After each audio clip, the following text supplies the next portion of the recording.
Welcome once more to another session that was going to be presented to us by Mr. Arome Ibrahim, and is going to present to us a session entitled Immersive Intelligence Powering Africa's Digital Future. So we'll ask each and every person to be attentive, and like I usually say, take notes and be ready to ask questions. With that said, I'll hand over the presentation to Mr. Arome Ibrahim. Up to you. Okay, great. Please confirm you can hear me and see my screen. Yes, we do. We can hear you. We can see your screen. You see your presentation. Okay, great. Thank you so much, everyone, for joining the presentation. Super glad to be here, and a very big thank you to the organizers for inviting me to speak on this interesting and engaging topic, which is titled Immersive Intelligence Powering Africa's Digital Future. And a bit about myself.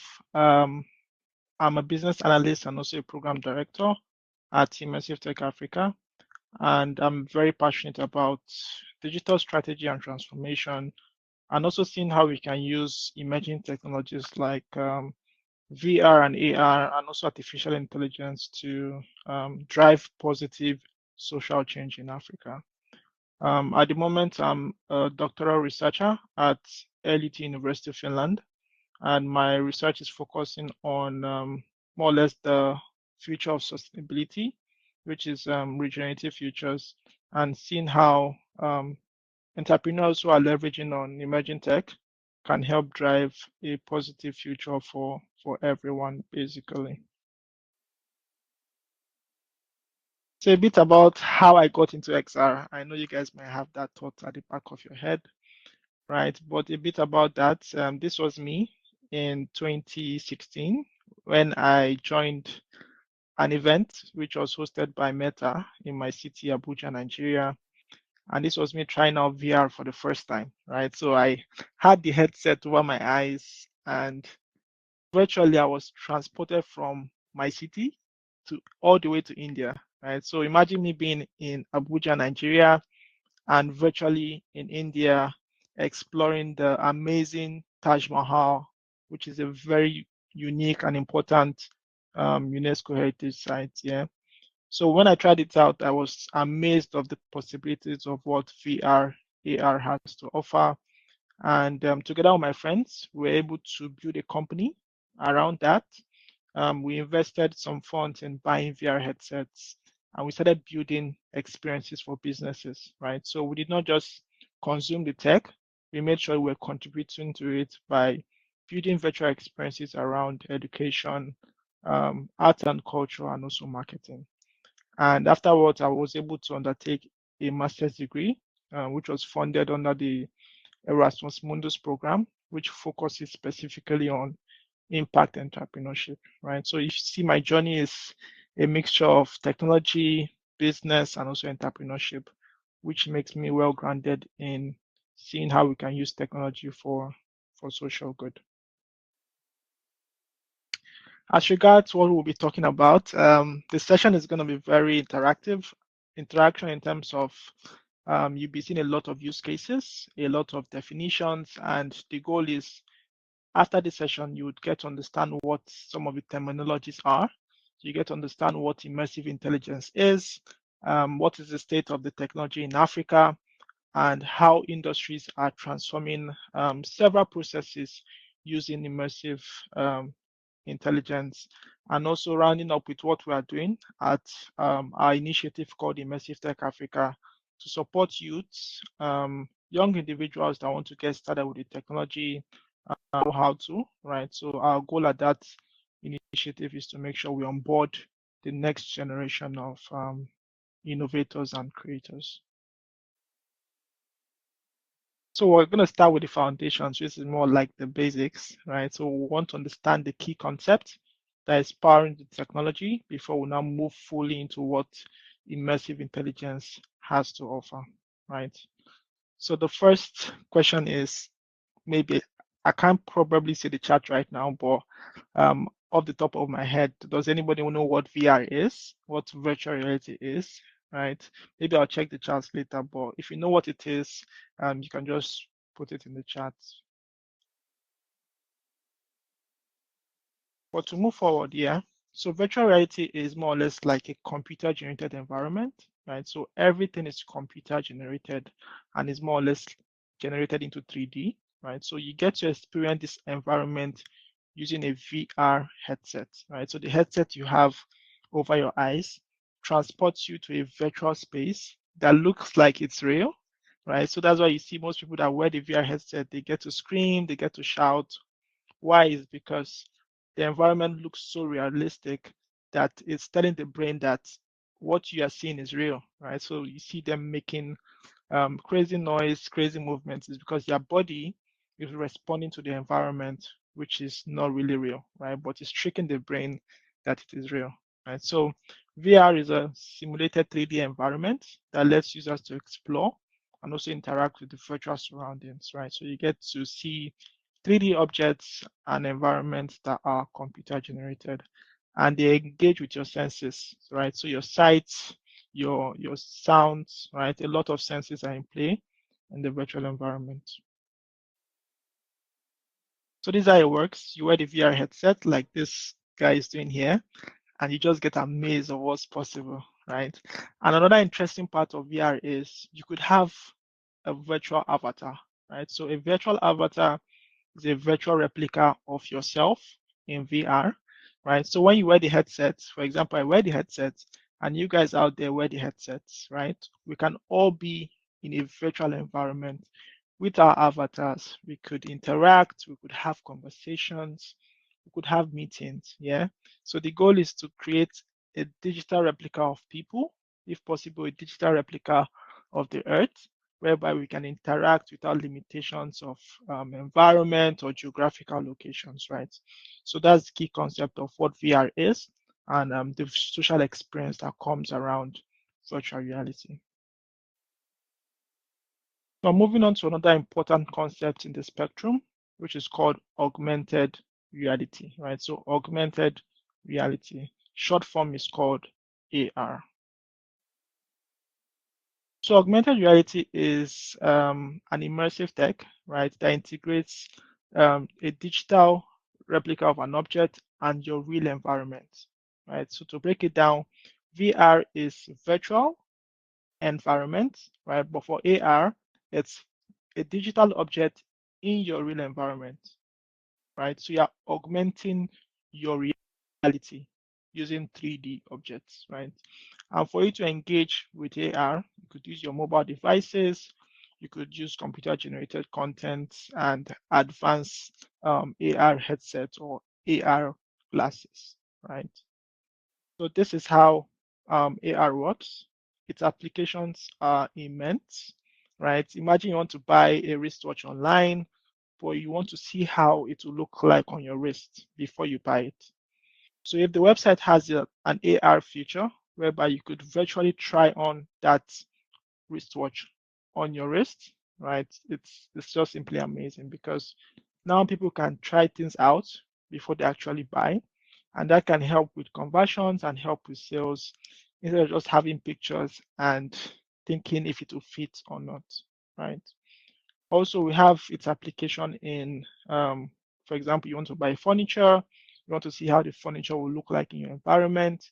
Using AR, you can project a 3D model of that particular furniture into your environment, and people get to see, you get to see it basically and see if it fits your space. You could change the color, you could change a lot of features within for that particular model.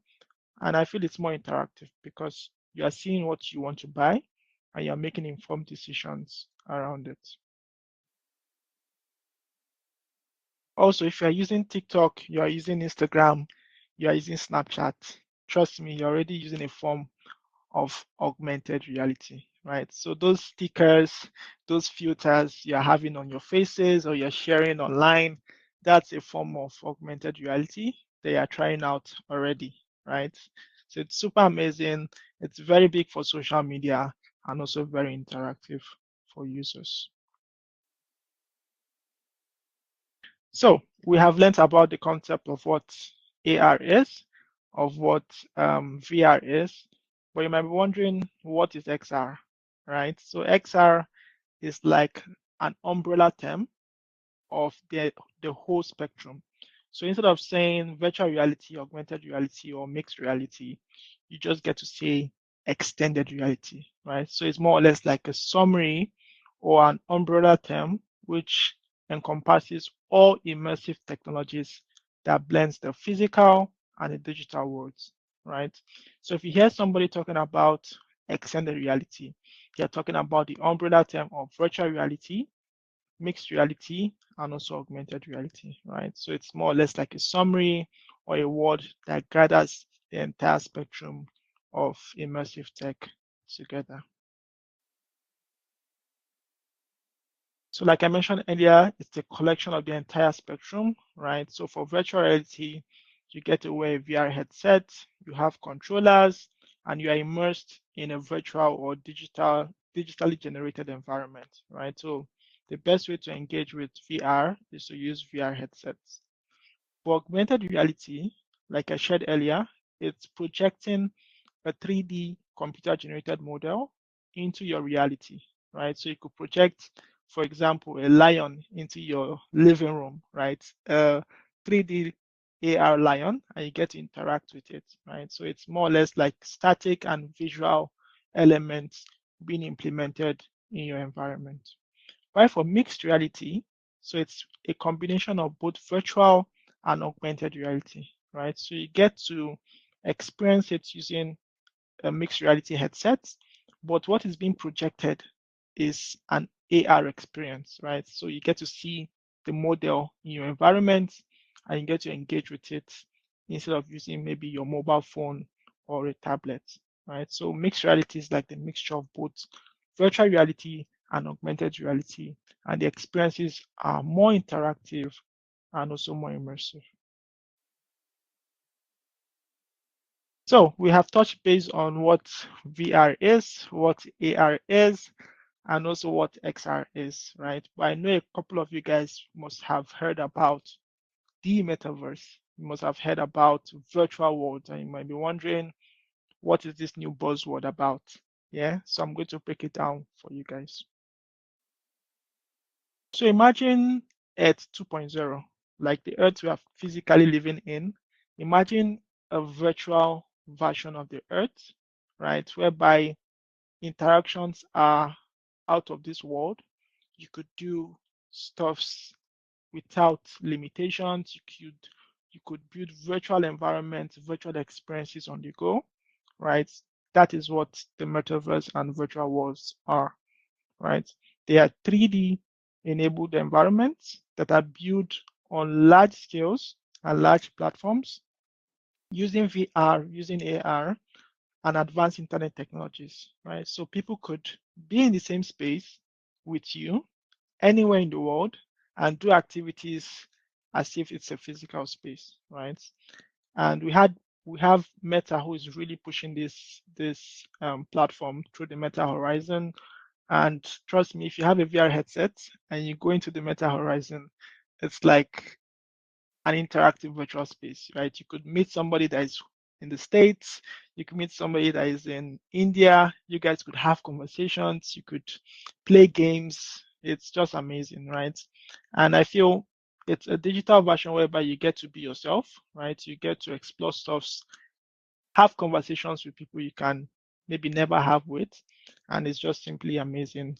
And a lot of businesses are really tapping into offering services for users in the metaverse and also through virtual worlds. Awesome, right? So I've gone through the foundations of what VR is, AR is, what the metaverse is, and also what virtual worlds are, right?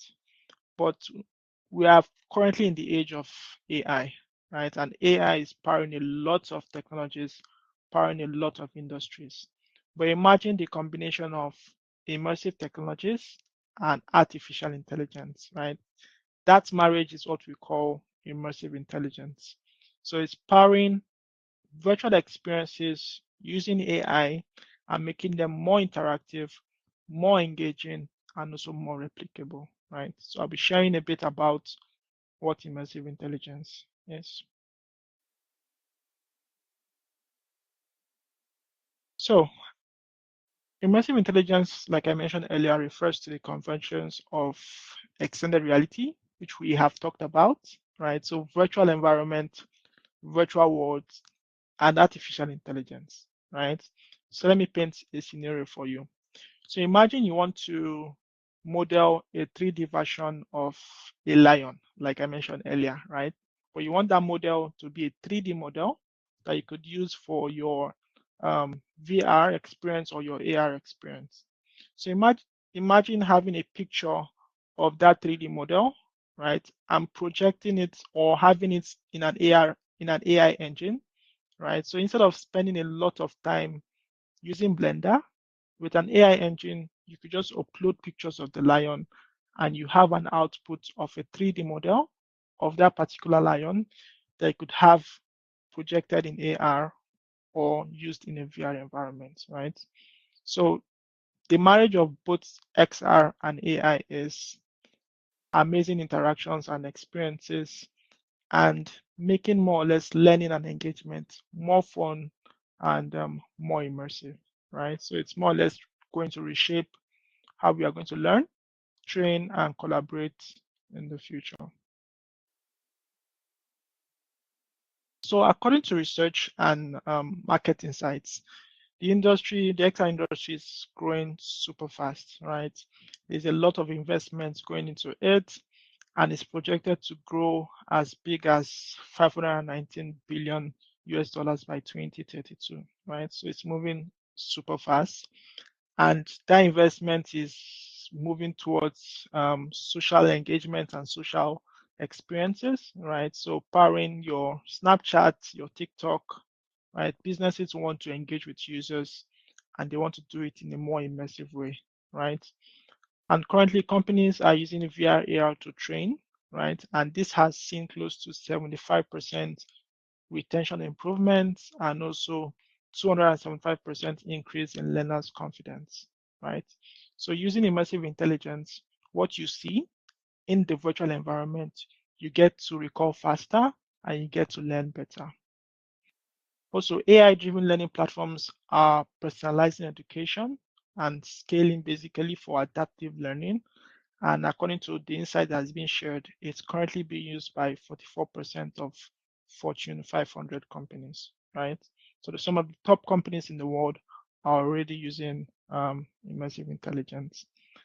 And the future of it basically, which is in the form of spatial computing, being powered by Apple, is seeing a massive adoption, right?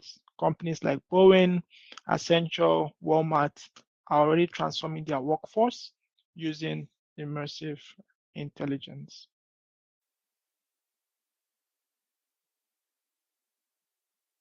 Oh, sorry about that. So you might be wondering, what does Africa have to do with this, right? How is Africa playing in this space? So I'll be sharing the state of XR in Africa, right? So what are we doing at the moment with immersive technologies on the African continent? But before we go into that, what is the adoption rate and the transformation of tech on the African continent? And for me, the tech revolution is moving super fast, right? The youth are adopting it on a large scale. We're seeing amazing companies from across several countries in Africa doing amazing stuff, right? And according to research, youthful populations and the rising middle class are increasingly using technology on a large scale. And it's powering so many sectors and industries, from the startup ecosystem to mobile tech to fintech revolution, which is very interesting, and also digital education, seeing how we can support our siblings and our young ones to get started with technology very fast. But it comes at a cost, right? The cost of mobile internet on the African continent is still very expensive, as expensive as buying a gig of data can go as high as $20 for a single gig, depending on where you are in Africa. But I feel for us to have mass adoption, there needs to be a reduction in the cost of access, right? The cost of access is internet. And government agencies, stakeholders in both private and public needs to make sure that access to internet is good, the infrastructure are there, and trust me, the youthful population will be building amazing and interactive projects. According to this research by Google and the IFC in 2023, they made a very good, they shared a very good insight. They said Africa has a 180 billion internet economy future, like super huge. And that can help unlock digital connectivity, urbanization for some of our countries, infrastructure investments, and our tech talents, right? It's growing super fast. And as far back as 2019, we have close to 700,000 tech talents and still growing and expanding in the African tech ecosystem, right? And most of them are building stuff that are powering fintech and e-commerce, right? So we have the population, we have the innovation in our minds, but we need that supportive ecosystem to push this forward, right? And that enabler to support innovation to grow on a large scale. You might be wondering, what are other companies doing, or what are some of the companies in Africa doing, adopting or engaging with immersive technologies? And a lot of them are doing quite good. For example, MTN Nigeria, right, launched a music and gaming experience environment in the metaverse, which was called the MTN Yellowverse, right? So it's more or less like a virtual environment whereby customers can have some of their challenges addressed. They can come in as avatars and get to interact with customer service representative. If, for example, you want to buy an MTN product, you could go to the space and see it in VR and engage with it before you actually make a physical purchase. Also, we have Netbank, which is based in South Africa, right? It's like the first African bank to have a digital presence in the metaverse, right? Shows you that the banking institutions are looking at new avenues to be, right, where their customers are. And it's good to see that some of these institutions are thinking the same. Also, we have Africa Rare, which is a 3D virtual reality platform that has its concept around the Ubuntu land. And it's more or less like a virtual world that marries the richness of African culture and heritage, and also more or less cryptocurrency and commerce. So in 2022, together with the African XR ecosystem, we're able to come up with an amazing project called the Africa XR Report. The goal of this report is to understudy what is happening in the ecosystem, who are the innovators, who are the creators, what are they doing, what are they building, what are some of their challenges, and their predictions for the future of the tech on the African continent. And if you go to the africaxrreport.com, you will get access to the full report and some very good insights on the ecosystem, some amazing projects also, and some surveys that we did, talking to creators, talking to founders and companies that are building around XR in Africa. And as you can see from this visualization, right, the ecosystem is growing. I know this was way back in 2022, but as at 2025, you should be able to see a lot of green visualization showing that it has grown quite big. So great, we have touched base on the state of tech and also XR in Africa, and I shared a bit about the Africa XR report, but I really want to go deep into sharing some amazing use cases, companies, founders, and products that are leveraging on XR and AI in Africa. So the first one is on education, right? So imagine you want to transform the way students learn in the classroom using XR and AI, right? So there's this company in South Africa called Sisanda, and they were able to build an AR app that allows students to visualize some topics.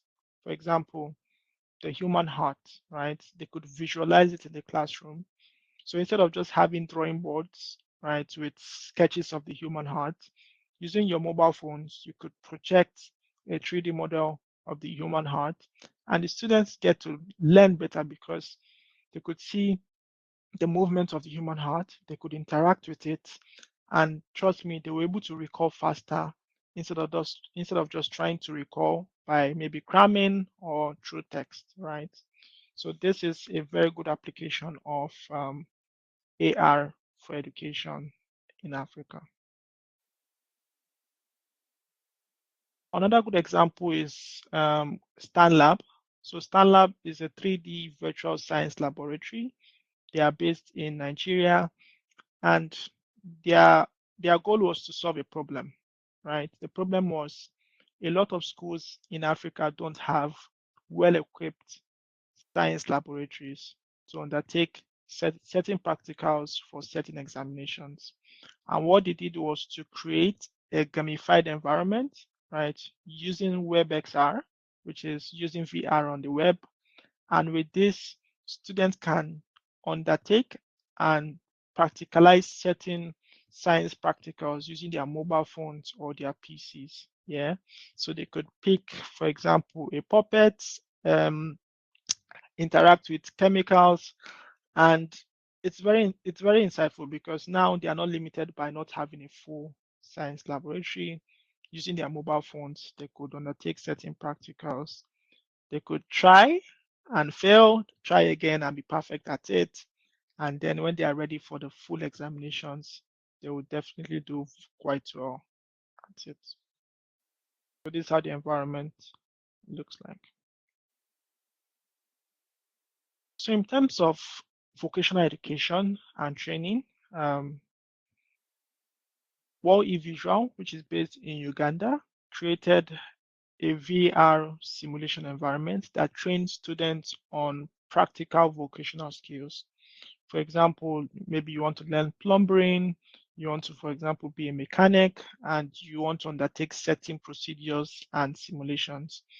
Using their tool, right, they were able to help address the youth unemployment in Uganda by providing and exploring the potential of VR for students who are learning vocational subjects in vocational training schools, right? So what they are doing is they are partnering with these training institutions to make the learning outcomes more interactive, right? Students can practicalize at their own, right, and perfect it and do quite well, maybe for example in examinations or in practicals. Another good example is the application for healthcare, right? This is Eden Snacker, and as you can see here, it's more or less like the first VR headset that is made in Africa, and it's just amazing how they really want to help terminally ill kids in the hospitals to be more excited or more engaged being in that environment, right?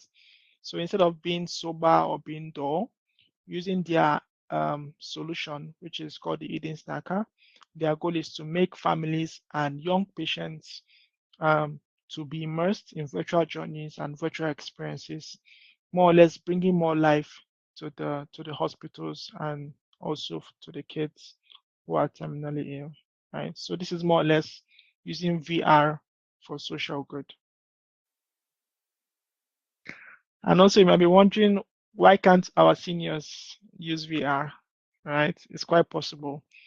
My very good friend Kunle Adewale, who is the founder of Arts in Medicine Project, saw that old seniors' home were quite dull and not that energetic.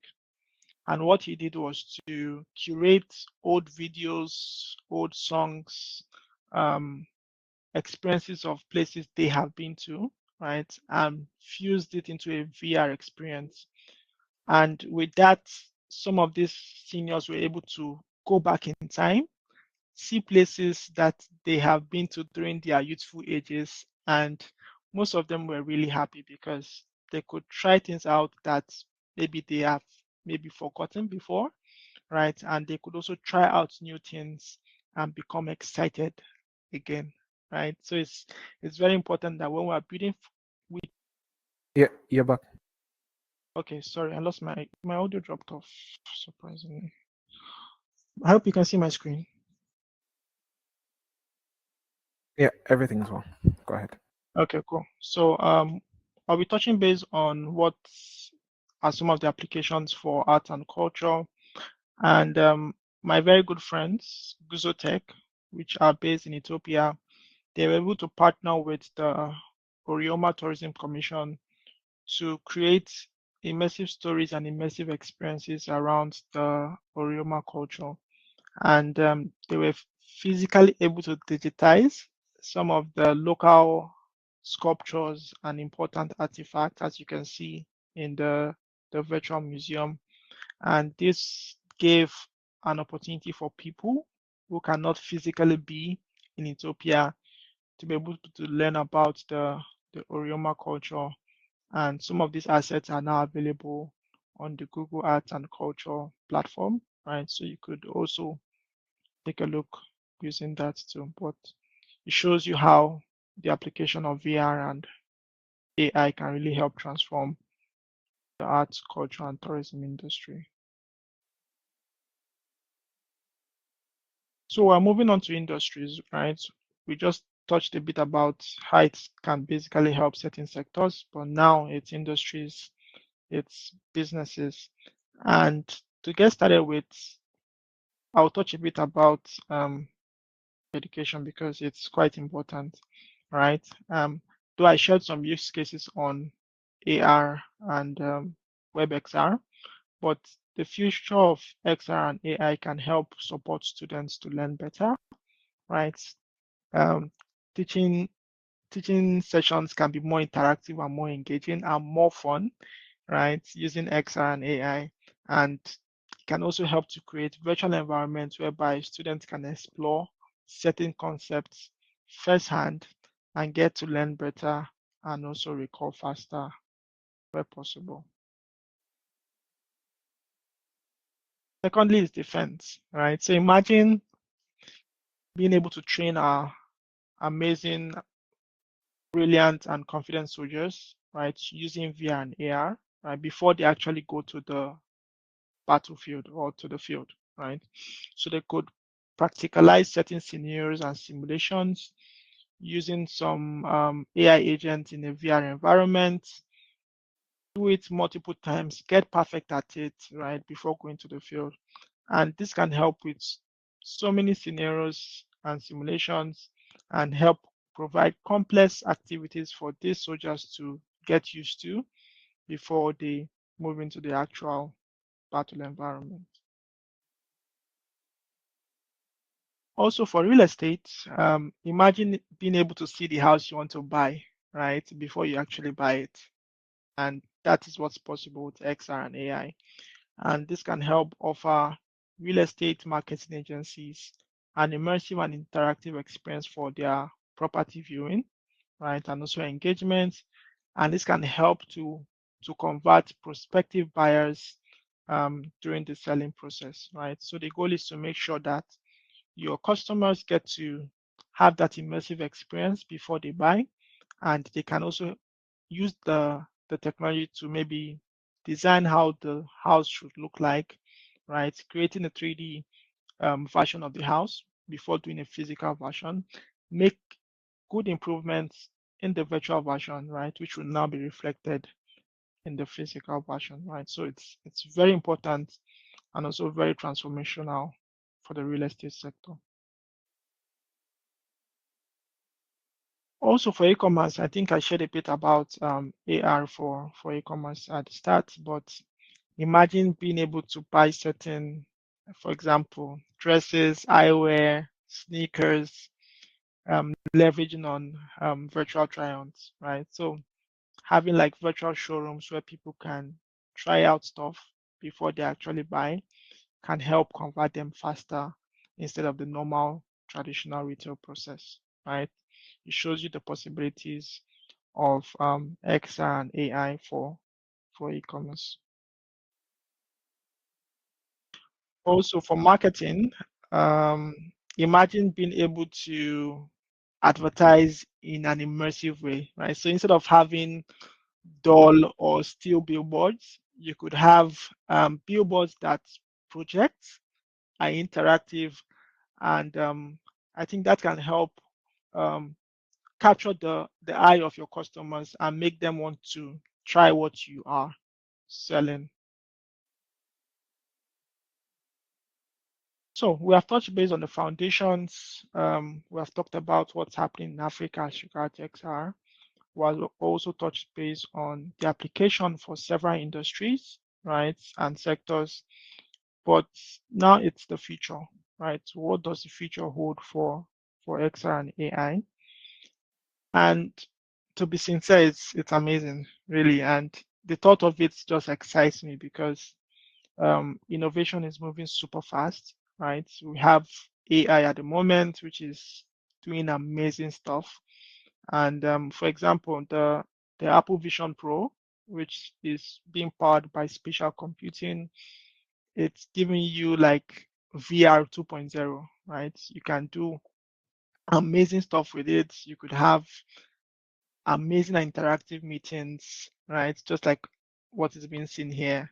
You could watch movies, you could have serious workspace environments leveraging on spatial computing. And for me, the future is amazing because tech like this shows that we are innovating, we are leveraging on tech for good, and I can't wait to see some of this being fully implemented in the coming years.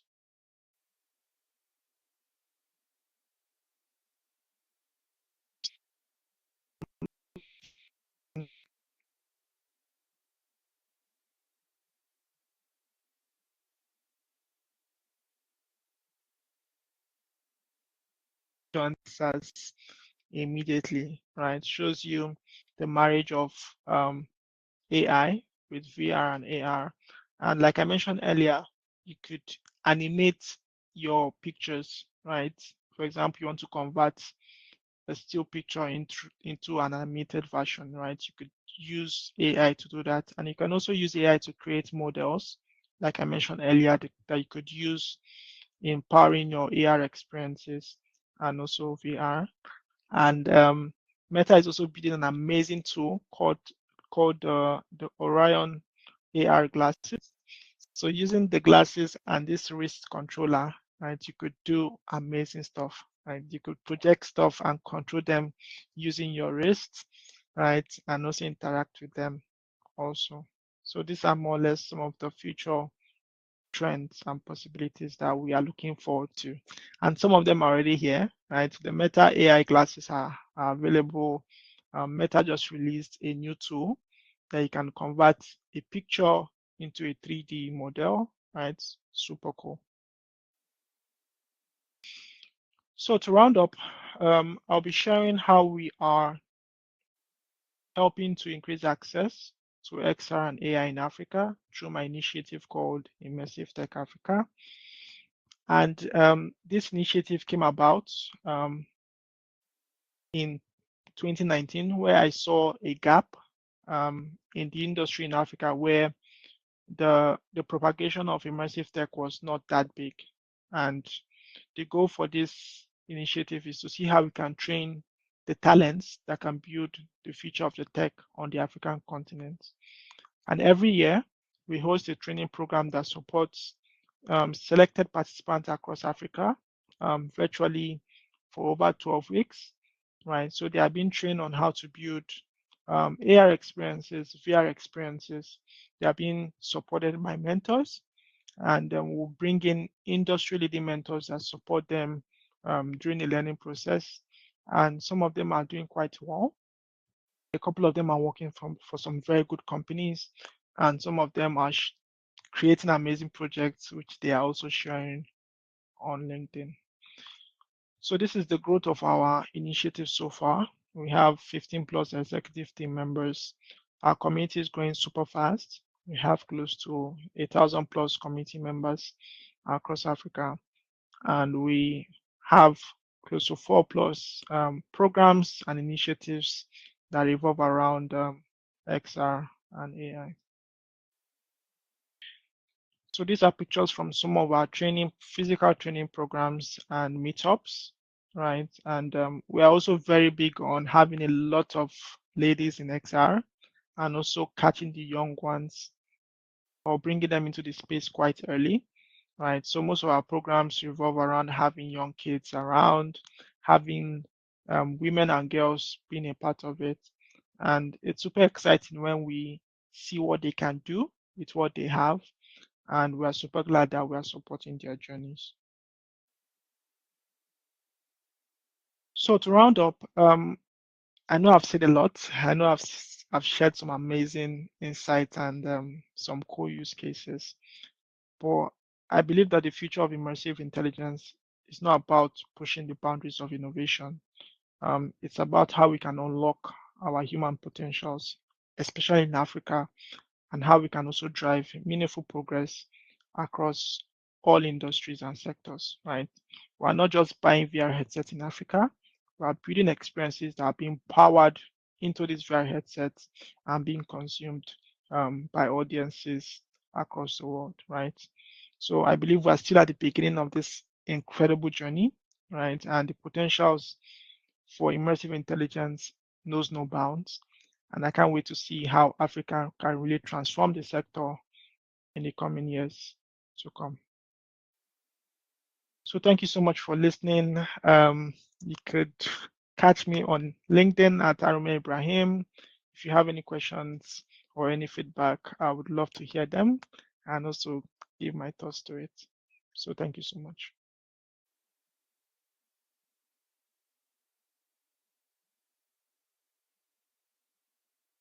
Thank you very much, Mr. Arome.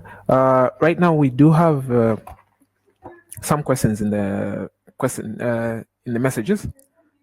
Mm-hmm. And I would also advise anyone else who would like to ask questions to either pick up their mic or even text in the message section for the questions. You can go ahead, Mr. Ibrahim. Or should I read them out? Yeah, that'll be fine. Stop sharing. Right. The first question is as follows. Mm-hmm. Are there any African startups already innovating in this field? And can you share some inspiring examples? Yeah, there are a couple. I even shared a couple in the presentations. Yeah. Well, I'll share some. The first one is called SwiftXR.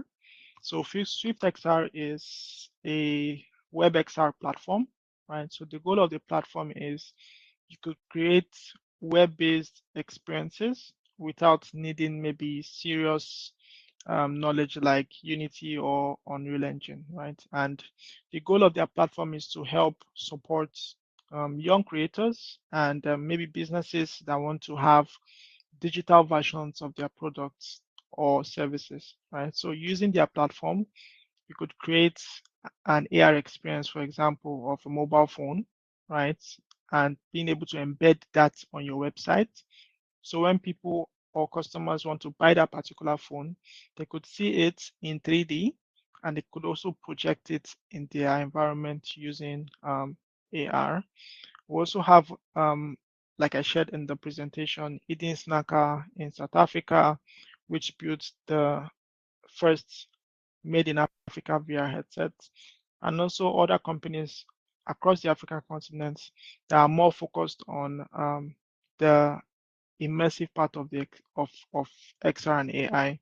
For example, we have Keepers of the Forest or Keepers XR in Uganda, and what they did was to tell the story of the Keepers of the Forest within that space, and they created like a 360 by wearing the headset, you are immersed in the story, and it will be like you are part of the journey and learning about how the forest is being preserved in Uganda. Right? But trust me, a lot of companies are doing cool stuff. Some of them are innovating super fast, and we would love to see many more in the coming years. Thank you very much. Question number 2 reads the following. What are the main technological challenges Africa must overcome to accelerate the adoption of immersive technologies? I would say usually this question or the answer for this question will be maybe infrastructural challenges, but I would say it's talent, right? Talent can bypass infrastructure and still build. And if we don't have that rich talents that are equipped with the knowledge to build for emerging tech, having the infrastructure without this talent would be like a waste, right? So I would say having a funnel or a system that supports training these talents very early as primary schools, right? We're teaching kids about coding, we're teaching kids about AI, right? We're teaching them about robotics, catching them young and making them creators instead of consumers of education. And before you know, would have developers, software engineers coming out of secondary schools and universities super fast, building products as they go. And when they go into the industry, it will be quite easy for them to do quite well. So I would say having a very good pipeline that supports the onboarding, the training, and the transformation of tech talents and tech enthusiasts to get started with emerging tech very early, right? And before you know, the infrastructure will be made available and will be doing quite well in the industry. And the third and final question that we have for today says, what skills should students start developing to prepare for careers in immersive technologies? So I would say just be creative, right? Bring your creative skills to the drawing board. Creative in terms of being able to imagine stuff, right? So XR is more visualistic. We have the coding part of XR, but the core part of XR is about building the models, building the interactions, and the environment, right? So you're looking at design skills, right? Maybe being very good with 3D modeling, 3D environment design, maybe using Blender, Maya, right? Or getting started with animation and also maybe VR environment if you really want to become serious. VR environment design using Unity or Unreal. But a summary of the answer is just be creative, have an imaginary mind, right? And be very good with design and development. And yeah, there's another question that's in, and it says, how can immersive intelligence help solve local social or economic challenges? I would say its application will be quite tailored, right? Africa is very diverse and very dynamic, and for us to have real impact and real applications, it has to be tailored, right? For example, use case whereby a company is creating a WebXR virtual laboratory, right? The problem is schools don't have full laboratories, and they found that problem and they were able to solve it using a WebXR experience where the students can try things out as if it's real, right? Try those experiments on the web and also using their mobile devices, right? So I feel for certain sectors in Africa, XR and AI has to be tailored to that particular problem. And with time, we'll see huge adoption and huge implementations of those experiences. And who knows, maybe you guys on this call can be the ones to build that. And that was the last of our questions in the message section. But there's one last question from the mic, and the question is as follows. Being a young entrepreneur, what challenges did you face coming up? And what would you advise a person who's trying to develop the same system in their country? And also, how did you solve those challenges, by the way? Yeah, I think when we started up, one of the challenges that we faced was funding, right? Most of the billets are quite expensive as at then. And funding was a challenge because most people did not see the importance of the tech as at then, right? So we had two activities to build a business and to convince people about how amazing the tech is, right? So we're more or less an advocate and also entrepreneurs, but we're able to come or be able to solve the problem of funding by more or less building a very good team, right? A team that has good values around financial management.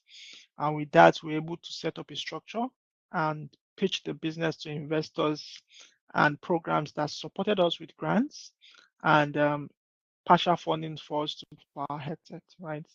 So my advice is to set up a structure for your business, have a good team around your product and service, and also build a community around what you're building, right? Don't build in silos, right? Build around a community. Let people know what you're building. Let the world know what you're building, right? And how we're able to also do that was to make sure we were active where the conversations were happening. So where people were talking about VR and AR, we were there. We're sharing what we're building.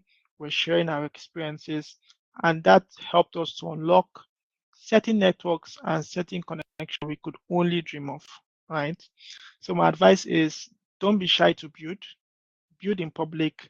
Let people connect with what you are building, and who knows, your next big investor could be one of your followers online. Thank you very much. Now, it seems your topic has garnered a lot of questions, more than usual. So the next question is as follows. What key opportunities can immersive technology create for young Africans? I would say young Africans are quite energetic, right? And most of them really want to show what they are doing quick time, right? So, for example, if you go on TikTok, you go on Instagram, there are a lot of filters that are being created around product and services, right?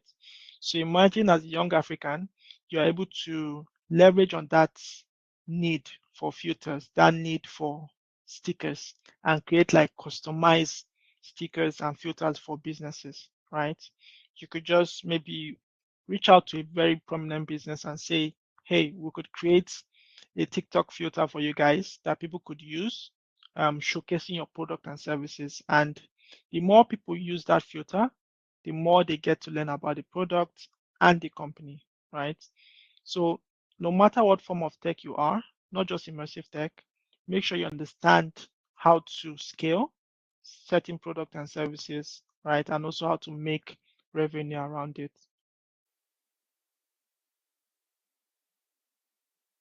All right. Thank you very much. I was waiting to see if there's any other question, but it seems there is none. With that said, I would love to thank everyone that has attended today's session and everyone that has been with us throughout. More so, I would love to give a huge thank you to Mr. Arome, who's given us his time and shared with us everything that he knows about. I hope that's there is more to come. I hope. But he's shared with us an interesting topic again on immersive intelligence powering Africa's digital future. So with that, we've reached the end of today's session. I would love to give the final words to Mr. Arome if he has anything else to say. Yeah, like I usually say, imagine me listening to this call, right? I know we are in more or less trying times at the moment. A lot of buzz about innovation everywhere. My advice to everyone on the call is to try and find your purpose, try and find your fit in tech. It might not be tech, but try and find your purpose and your fit and be very good at it, right? Very good at what you're doing. And before you know, the world will come calling, the world will get to know you, right? So just be amazing at what you're doing. And it's just a matter of time and you go global, right? That's just my last word, basically. All right, thank you. Before we say our goodbyes, I would love to invite Mr. Arome if he has any other sessions that he would love to share with us. I would take this opportunity to call him once more, seeing how much interaction we've had and how much interest people have had in this topic.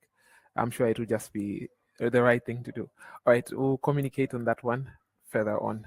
But for those that would love to see Mr. Arome more sessions from him, you can just contact us and then we'll sure to get him with us.